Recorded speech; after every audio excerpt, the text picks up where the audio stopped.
Mahigit 16 million pesos ang nalikom na cash donation ng charity boxing match ni na PNP Chief General Nicolas Torre III at Davao City Acting Mayor Baste Duterte. Winner by default dyan si Torre dahil hindi sumipot si Duterte. May unang balita, si Katrina Son.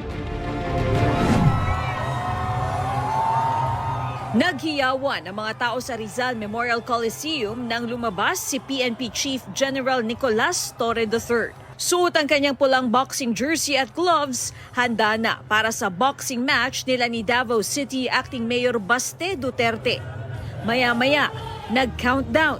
3, 2, 1! At nang matapos ang bilang at wala si Duterte, winner by default si Torre dahil sa hindi pagdating ni Duterte. May mga statements na rin siya na hindi na rin darating. Kaya itinuloy na lang natin sapagkat marami ang nagbayad. Nakalikom tayo ng mga 350,000 na daw sa gates. So we have to show up and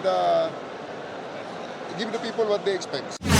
Ayon pa kay Chief PNP Nicolas Torre na ito na raw ang huling beses na papatol siya sa hamon ni Acting Mayor Baste Duterte. Pagbibigay din niya na pinatulan lamang niya ang boxing match dahil gusto niya makalikom ng pondo para makatulong sa mga kababayan natin na nasalanta ng sunod-sunod na bagyo.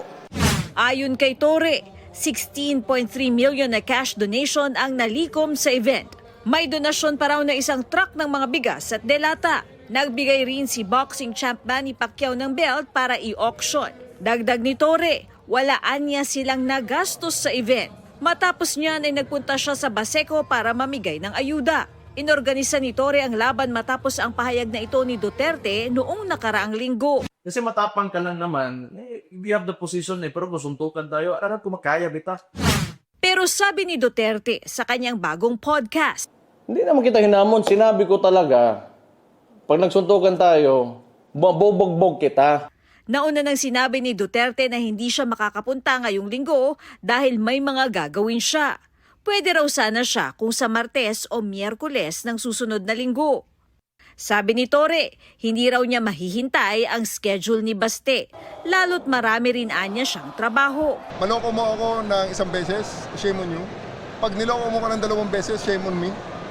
Kumasa rin si Torre sa kondisyon ni Baste na hair follicle test sa mga government officials. Kaming dalawa lang naman involved dito. Kung hair follicle test sa aming dalawa, ay anytime, anywhere. Pwedeng-pwede. Ito ang unang balita.